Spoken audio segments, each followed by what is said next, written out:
साद के खुद साख्ता आसमार के नीचे, तहजीब नगुंसार के आलाम के अंबार के नीचे, उजड़े हुए मजहब के बिना रेख्ता हाम की दीवार के नीचे, शिराज के मजजूब तुनुक जाम के अफकार के नीचे मेरे भी हैं कुछ ख्वाब। ये ख्वाब मेरे ख्वाब नहीं है कि मेरे ख्वाब हैं कुछ और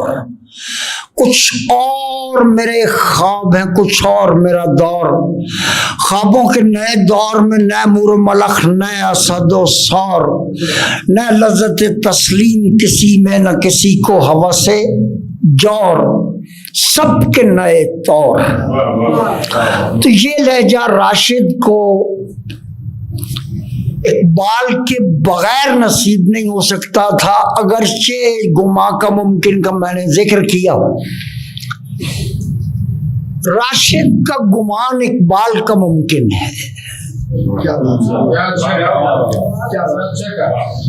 और जो ग्रेंजर पैदा करने की कोशिश की राशिद ने बाज मोटे मोटे फारसी और अरबी लफ्जों से, वो इकबाल इंतहाई आसानी से कह गए और उन्होंने असरार खुदी और रमूज़े बेखुदी भले मौलाना की पैरवी में कही हो या बांगे दरा की अक्सर नज़में जो हैं, आप मेरा जो 42-43 साल का तजर्बा है बांगे दरा को देख कर ये कहता है कि फारसी की तमाम गज़लें, फारसी और उर्दू की, वो वहदत तासुर रखती हैं और तमाम की तमाम अजीम नज़में जो हैं वो तमसीली होती हैं।